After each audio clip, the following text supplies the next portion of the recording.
All right, everybody.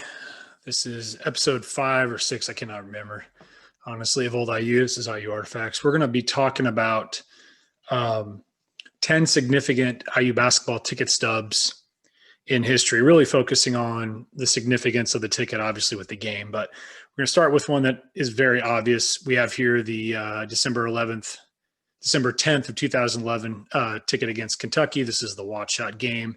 It's a very prominent ticket. Obviously, it was a packed house, number one team in the country. It's really nice to see that a lot of people obviously hung on to this and had them framed with like a picture of Watford hitting the shot. So this one was a little bit obvious. There was a lot of requests for this one, but this is a good addition to any collection. And the good thing about this ticket is they kept the perforated part. They're just scanning them, and now they don't rip them apart like they used to. So that one's pretty obvious. But another one that I think is equally obvious that is more hard to find, and that is March 4th, 1993. This is the game against Northwestern in which Calbert Cheaney became the all-time leading scorer in Big Ten history. He would eventually reach 2,613 career points, but this is the game where he not only broke the Big Ten record, but obviously the Indiana record, which was held by Steve Alford. But this ticket is actually pretty hard to find. I've never seen a full one that has the bottom part on there. This was obviously going to be a highly attended game because people knew that he was going to break the record. It was pretty quick into the game, if I recall, but very, very good ticket. Very hard to find, really. It's got a significant value, and obviously I think it's hard to find because people hung on to it. So next, we're going to go back a little bit farther to two significant games in the 1960s. We have here on the left, January 27th, 1962, Indiana versus Minnesota, and then February 23rd, 1963 versus Michigan State. These are the two games in which Jimmy Rail would achieve 56 points, which is a single game Indiana record. He did it twice. The first one against Minnesota, which was an overtime victory. The cool thing about, I know especially this game, is that his son has charted that he would have been well over 70, given the fact that if you look at the play-by-play or shot-by-shot scoring records, many of the shots he hit were well beyond the three-point line today. So if they had the three-point line then, he would have been well over 70 points. But these are both hard to find tickets. I only know of a couple other people that have both of these. Back then, unless it was a significant game, but obviously these are ticket stubs weren't hung on to very much for basketball because there were so many games during the year.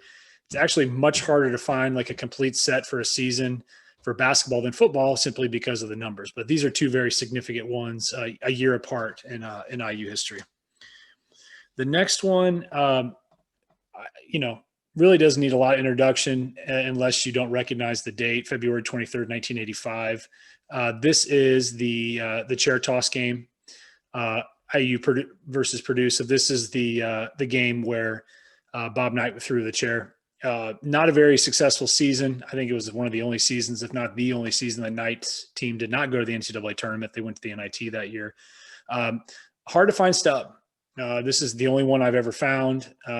I don't know if it's just that, like I said, not a very great season. A lot of people didn't keep them, but it's a very highly sought after ticket for Indiana and Purdue fans. If you're a Purdue collector looking for a complete run of Purdue tickets, this is one that you're looking for, and it's very hard to find even for the IU collector. So next we go another one a little bit farther back.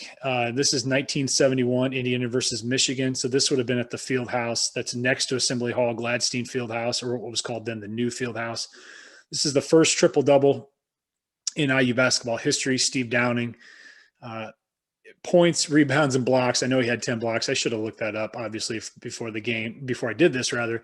But this is the first triple-double until Juwan Morgan did it a couple seasons ago against Jacksonville.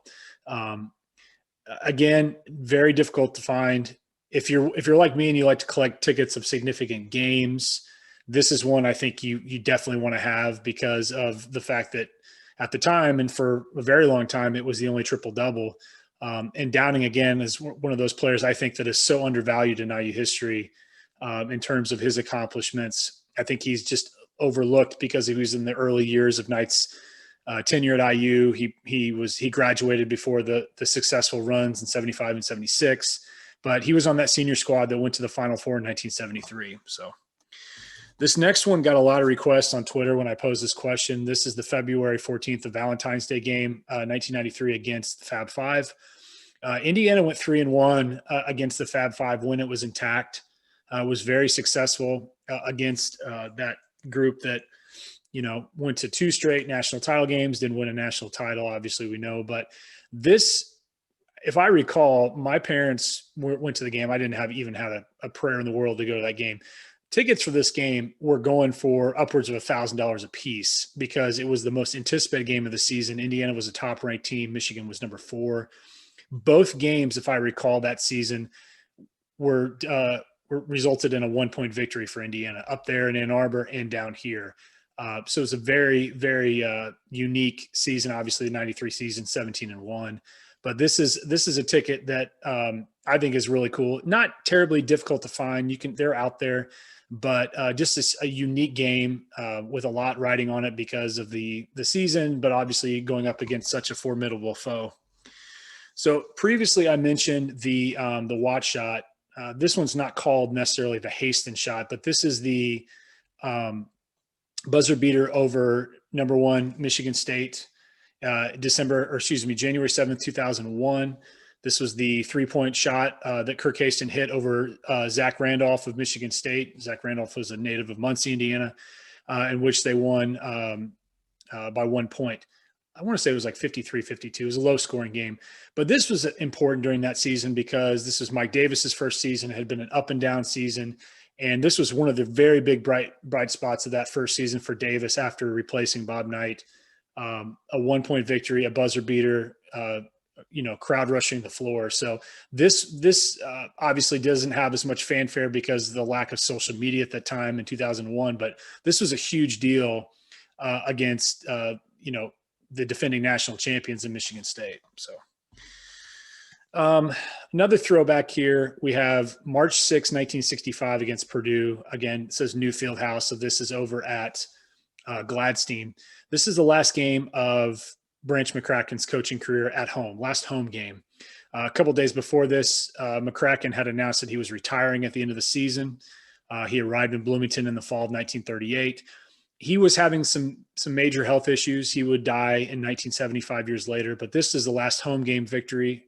And it was a victory, last home game for the Hoosiers against obviously arch rival Purdue. So one that I think is very important and not too easy to find either. So have to do something that goes way back. I've posted about this a couple times on Twitter, but we have a full ticket. You can see the date there. I'm sorry for the glare here. We have 1915 versus Earlham, which is Earlham in Richmond. This is a game that was played at the original Assembly Hall, which is the vacant parking lot to the east of Owen Hall behind the Union. It was a multi-purpose building, not built for basketball, for theater, for musicals, for political rallies. Was built in 1896, was torn down in 1938, but it was home of the Hoosiers until early 1917 before they moved north to the men's gym, which is now part of the Bill Garrett Fieldhouse. Extremely rare to find a full ticket from this era at all. Anything from that season or anything from that complex at all is very difficult to find. And we're going to finish up with another one that was requested. This is December 1st, 1971. This is the first game ever at Assembly Hall. Also coincides with Bob Knight's first game as Indiana coached his first season against Ball State. Another thing that's kind of another fun fact from this game is that Steve Downing, who I mentioned earlier, set the single game rebounding record at Assembly Hall with 26 in this game, which still is a record to this day. So the beginning of the allure of Assembly Hall, the first game there, and obviously the first game of the much heralded career of Bob Knight. So hope you enjoyed this. Again, if you have any questions about any of these tickets or any other curiosities, please feel free to reach out to me on Twitter at IU Artifacts, and don't forget to subscribe, and we'll talk to you soon.